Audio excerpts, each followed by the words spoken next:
Queremos saludarles en el amor de Jesús. Muchas gracias por seguirnos a través de YouTube. Otra vez con ustedes para seguir anunciando el glorioso mensaje de Jesús. Gracias a nuestros hermanos y amigos en Estados Unidos que nos siguen animando con esos likes. Gracias a nuestros hermanos en América Latina, en Brasil, en Colombia, en Argentina. Gracias por esas palabras de aliento. En esta hora queremos tener un tema que es la continuación después que Jesús ascendió a los cielos. El tema es inicio de la vida cristiana. Vamos a tomar como referencia de la palabra de Dios en Hechos capítulo 1 del versos 6 al 11, que es el mismo escritor de Lucas para narrarnos los actos del Espíritu Santo. De los versículos 6 al versículo 11. Entonces, los que se habían reunido le preguntaron diciendo: Señor, ¿restaurarás el reino de Israel en este tiempo? Y les dijo: no os toca a vosotros saber los tiempos o las sazones que el Padre puso en su sola potestad, pero recibiréis poder cuando haya venido sobre vosotros el Espíritu Santo, y me seréis testigos en Jerusalén, en toda Judea, en Samaria y hasta lo último de la tierra. Y habiendo dicho estas cosas, viéndolo ellos, fue alzado y le recibió una nube que le ocultó de sus ojos. Y estando ellos con los ojos puestos en el cielo, entre tanto que él se iba, he aquí se pusieron junto a ellos dos varones con vestiduras blancas, los cuales también les dijeron: varones galileos, ¿por qué estáis mirando al cielo? Este mismo Jesús que ha sido tomado de entre vosotros al cielo, así vendrá como le habéis visto ir al cielo. Palabras registradas en Hechos capítulo 1, de los versos 6 al 11. ¿Qué ocurrió después que Jesús ascendió a los cielos? Los 4 evangelios ya nos mostraron el ministerio de Jesús en la tierra. Ahora, las epístolas nos van a dar fe de la primera iglesia en sus inicios. Sus discípulos fueron fieles cumpliendo todo lo que Jesús les había mandado.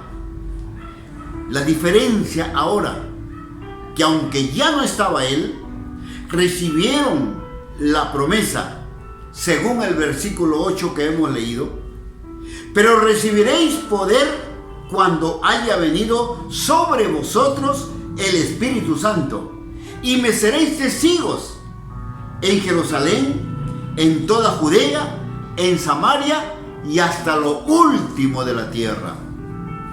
Obviamente ellos ya no iban a estar físicamente hasta lo último de la tierra, pero está su iglesia hoy, ustedes, yo también, otros hermanos en diferentes lugares, cumpliendo la sagrada misión de Jesús. Para asumir esta tremenda tarea que tenían los discípulos, había que crecer espiritualmente. Cada día caminar con Jesús, andando en el camino. ¿Se acuerdan esas palabras? Yo soy el camino, la verdad y la vida. Nadie viene al Padre si no es por mí. Desde aquel entonces, de la partida de Jesús a los cielos, ahora ellos tenían que andar en una nueva vida, en la vida cristiana. La palabra andando viene del griego peripateo, y esta palabra se repite 34 veces en todas las epístolas. De ahí que la conducta de la primera iglesia era de buen testimonio. Los cristianos, ayer, hoy y siempre, han de ser paradigmas ante una sociedad meramente religiosa. La recomendación paulina era, como dice 2 de Timoteo capítulo 2 versículo 10, por tanto, todo lo soporto por amor de los escogidos, para que ellos también obtengan la salvación que es en Cristo Jesús con gloria eterna. Sin ambajes, la salvación viene solo a través de Jesucristo. Por otro lado, en San Mateo capítulo 7, en el versículo 23 dice: entonces les declararé, nunca os conocí, apartaos de mí, hacedores de maldad. Jesús estaba sentando un precedente de ética, de conducta, de buen comportamiento. No había que soslayar, no había que apartarse de este camino. Por otro lado, el Hijo amado, en 1 de Juan 2:26, dice: el que dice que permanece en él, debe andar como él anduvo. Esta es la vida cristiana. Los cristianos no podemos tomar otros caminos, sino solo aquel que Jesucristo nos enseñó a caminar. Por eso advertimos: ¿cómo vamos a decir que somos cristianos, que somos hijos de Dios, si andamos en pecado? Jesús fue enfático en observar la ética y la conducta de sus seguidores desde que Él estuvo en la tierra. Los que nos ven ahora como iglesia y nos siguen, tenemos que tener en cuenta las palabras de Jesús como iglesia. Por ejemplo, en el Sermón del Monte, allí en San Mateo capítulo 5, no lo vamos a leer ahora, pero cuando vamos al Sermón del Monte, Jesús describe las características que debemos tener los cristianos en la tierra mientras estamos aquí, hasta que Él venga o nosotros vayamos a su encuentro. Los principios bíblicos de la vida cristiana, nuestra práctica como cristianos en esta generación ha de estar basada en la rectitud. No podemos ser tildados por la gente por malos actos. La autoridad de Jesús, dice la palabra de Dios en Hebreos, en el capítulo 1, de los versos 1 al 3. Dios, habiendo hablado muchas veces y de muchas maneras en otro tiempo a los padres por los profetas, en estos postreros días nos ha hablado por el Hijo, a quien constituyó heredero de todo, y por quien asimismo hizo el universo, el cual, siendo el resplandor de su gloria y la imagen misma de su sustancia, y quien sustenta todas las cosas con la palabra de su poder, habiendo efectuado la purificación de nuestros pecados por medio de sí mismo, se sentó a la diestra de la majestad en las alturas. Hebreos 1, del 1 al 3. Da testimonio de el ministerio de Jesús en la tierra. Y así continúa diciendo más adelante en el capítulo 2 de los versos 1 al 3. Por tanto, es necesario que con más diligencia atendamos a las cosas que hemos oído, no sea que nos deslicemos.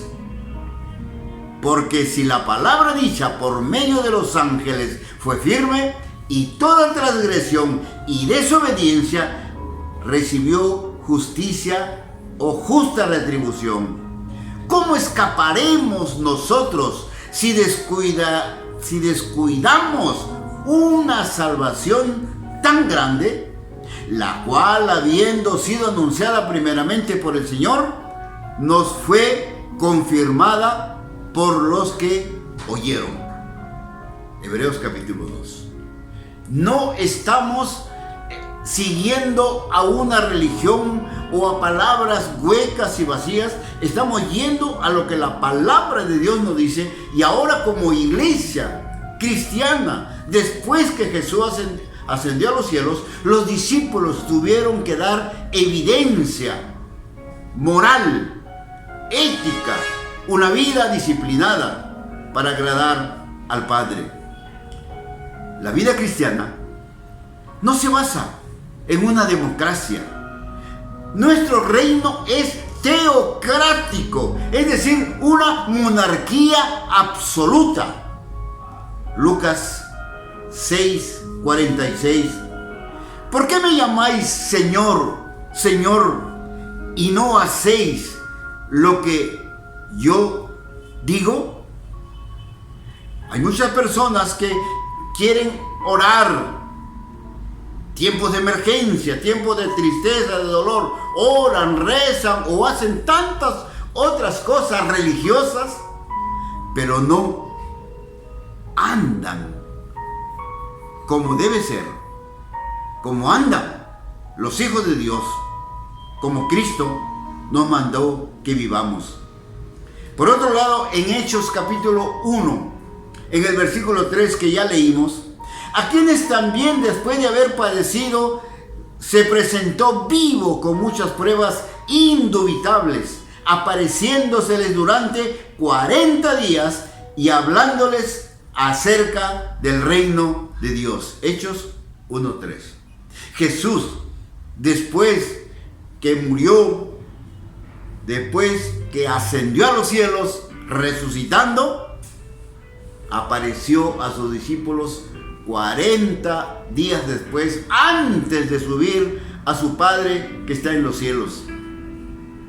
La ética de la palabra de Dios es nuestra ética. No podemos leer la Biblia y no obedecerla. No podemos escuchar la palabra de Jesús y no obedecerlo.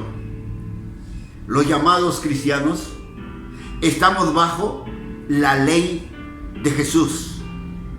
Por eso, no seguimos una democracia, seguimos una teocracia. 1 Corintios 9:21 dice: a los que están sin ley, como si yo estuviera sin ley, no estando yo sin ley de Dios, sino bajo la ley de Cristo, para ganar a los que están sin ley. Como cristianos tenemos que dar evidencia de lo que Jesús ha hecho en nuestra vida. Pero, ¿de dónde tienen la autoridad? ¿O de dónde viene la autoridad? ¿En qué se basa la conducta de los cristianos? Aquí tenemos que decir que la conducta de los cristianos se basa en la Biblia, la palabra de Dios. Se basa en Jesucristo. Se basa en el poder del Espíritu Santo. Y se basa en la iglesia, que fuimos creados por la sangre de nuestro Señor Jesucristo, lo que Juan resume en el capítulo 1, versículo 12. Mas a todos los que le recibieron, a los que creen en su nombre, les dio potestad de ser hechos hijos de Dios. Número 1, la Biblia. Nada ni nadie tiene más autoridad que las Sagradas Escrituras. Se pueden decir muchas cosas religiosas, pueden escribir, pueden hacer poesías, pueden decirte tantas cosas, hermosas, bonitas, por cierto. Pero nosotros como cristianos nos basamos en el escrito está. Lo que Jesús vino a este mundo a enseñarnos, a decirnos en qué consistía la voluntad del Padre. San Mateo 21:12 dice: y entró Jesús en el templo y echó fuera a todos los que vendían y compraban en el templo. Volcó las mesas de los cambistas y las sillas de los que vendían palomas. Y los sacerdotes, las autoridades, les preguntaban: ¿y con qué autoridad haces estas cosas? A lo que él siempre respondió: con la autoridad del Padre. Luego sigue diciendo la palabra de Dios más adelante en el capítulo 15 de los versículos 1 al 9. De San Mateo, voy a tomar algunas palabras. Dice: ¿por qué tus discípulos quebrantan la tradición de los ancianos? ¿Por qué no se lavan las manos cuando comen pan? Respondiendo, él les dijo: ¿por qué también vosotros quebrantáis el mandamiento de Dios por vuestra tradición? Porque Dios mandó diciendo: honra a tu padre y a tu madre. El que maldiga al padre o a su madre, muera irremisiblemente. Versículo 5. Pero vosotros decid: cualquiera que diga a su padre o a su madre, es mi ofrenda a Dios, todo aquello que pudiera ayudarte. Versículo 6. Ya no ha de honrar a su padre y a su madre, así habéis invalidado el mandamiento de Dios. Luego sigue diciendo, versículo 7, hipócritas, bien profetizó de vosotros Isaías cuando dijo: este pueblo de labios me honra, mas su corazón está lejos de mí. San Mateo 15, del 1 al 9. Hoy en día las religiones han hecho acomodos para tratar de hablar a la gente y que puedan ellos, según la religión, llegar a Dios. Pero no hay otro camino, sino solo Jesucristo. Y Cristo tiene una sola iglesia, la que Él compró con su sangre derramada en la cruz del Calvario. Los llamó y los capacitó y luego los envió para seguir llevando este mensaje glorioso. San Pablo, cuando habla a los romanos, dice en el capítulo 12, versículo 19: no os venguéis vosotros mismos, amados míos, sino dejar lugar a la ira de Dios, porque escrito está: mía es la venganza, yo pagaré, dice el Señor. Los cristianos no andamos confrontando y haciendo peleas y haciendo cosas, porque la venganza es de Dios. Cuando Pablo cita, por ejemplo, en Gálatas capítulo 5, de los versos 19 al 21, lo que muchas religiones ocultan, cuando deberían ser transparentes para que la gente pueda seguir el camino cristiano. Dice Pablo: y manifiestas son las obras de la carne, que son adulterio, fornicación, inmundicia, lascivia, idolatría, hechicerías, enemistades, pleitos, celos, iras, contiendas, disensiones, herejías, envidias, homicidios, borracheras, orgías y cosas semejantes a estas, acerca de las cuales os amonesto, dice el apóstol Pablo, como ya os lo he dicho antes, que los que practican tales cosas no heredarán el reino de Dios. ¿Y por qué las religiones lo ocultan? ¿Por qué no enseñan la palabra de Dios como está escrita? Que es la primera práctica de fe de los cristianos. Por otro lado, también cuando leemos el Salmo 34, por ejemplo, de los versos 12 al 15, en el Antiguo Testamento, Pedro toma este pasaje para decirnos: ¿quién es el hombre que desea vida, que desea muchos días para ver el bien? Guarda tu lengua del mal y tus labios de hablar engaño. Apártate del mal y haz el bien. Busca la paz y síguela. Los ojos de Jehová están sobre los justos y atentos sus oídos al clamor de ellos. Aquí está la oración del Hijo de Dios, porque Dios está atento. Y la palabra dice: y atentos sus oídos al clamor de ellos. Dios escucha a su pueblo, a su iglesia. La Biblia. En segundo lugar, dijimos, Jesús es la base de nuestra autoridad cristiana. Jesús era la fuente de la autoridad por sus propios ejemplos que nos dio. Las Escrituras tienen muchos pasajes que hablarnos acerca de lo que Jesús hizo en su ministerio en la tierra.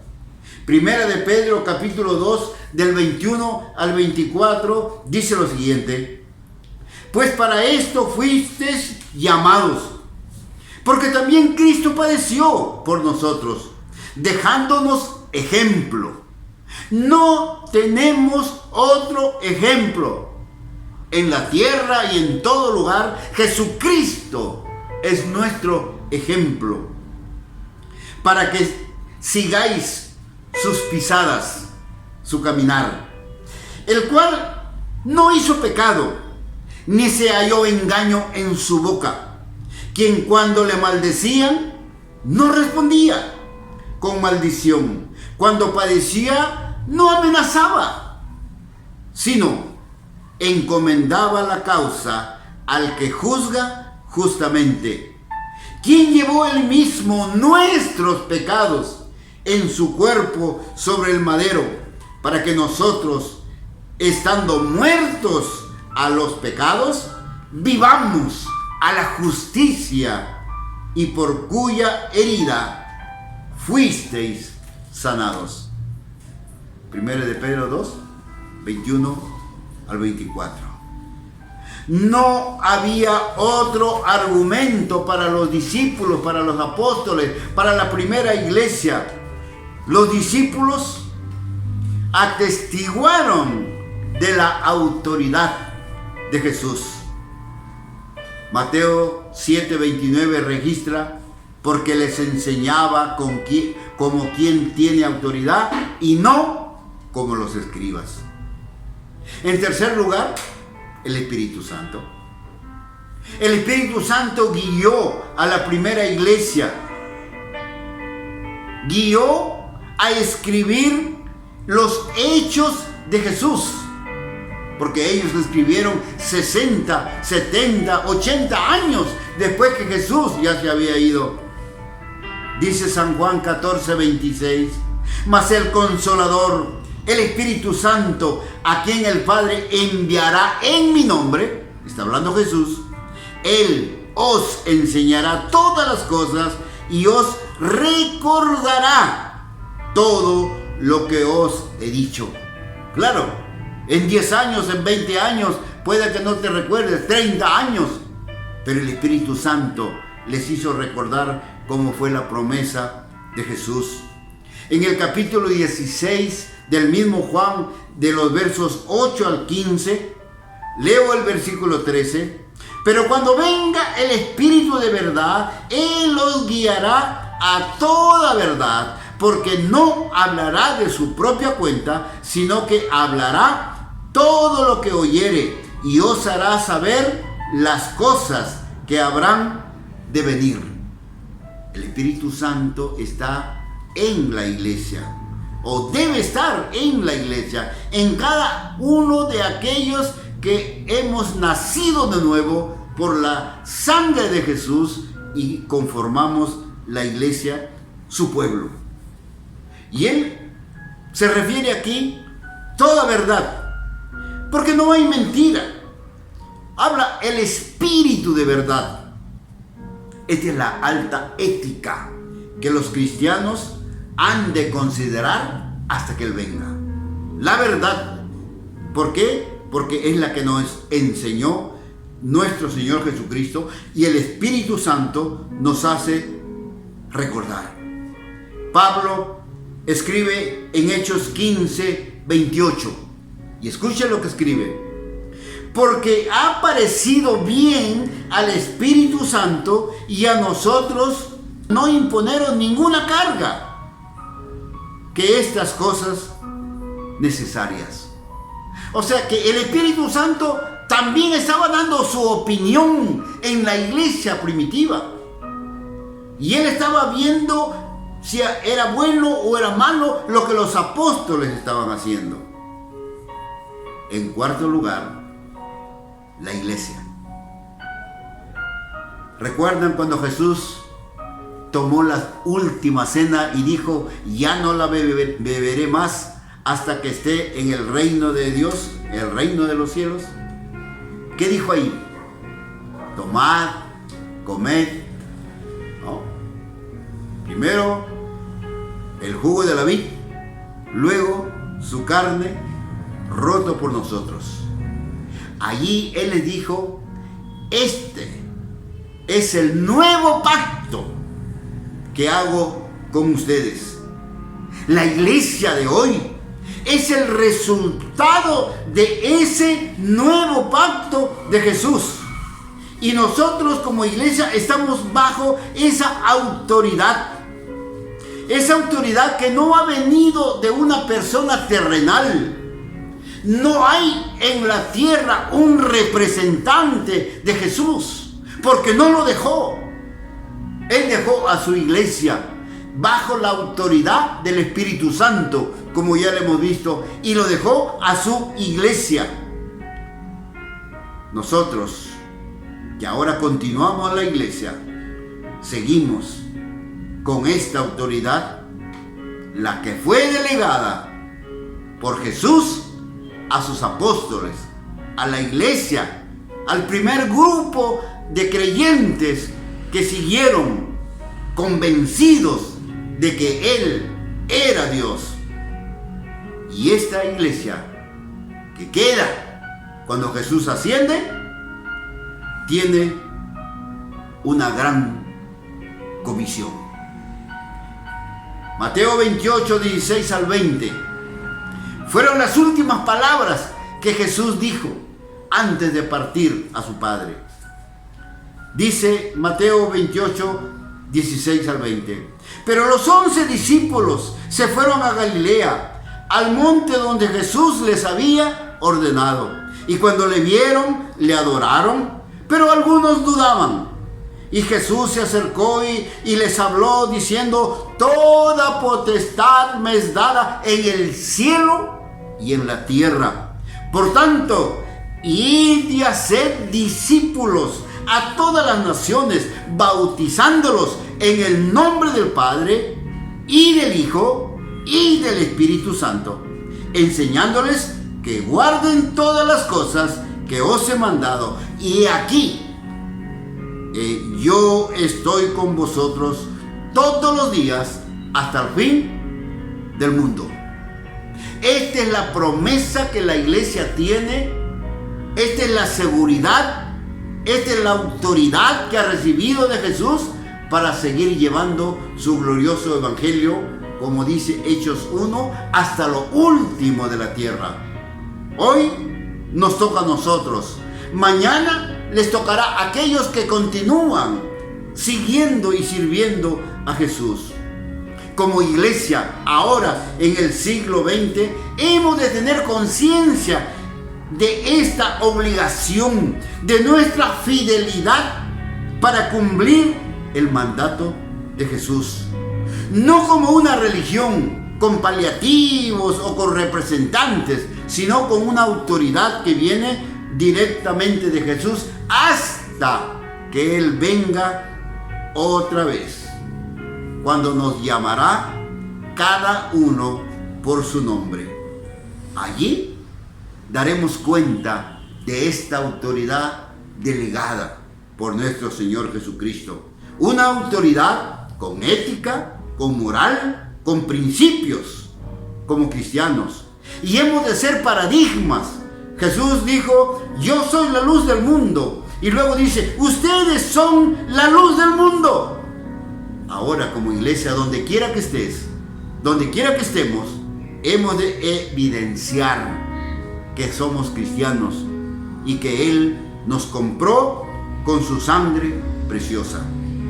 Sigue adelante como iglesia, formando el cuerpo de Cristo.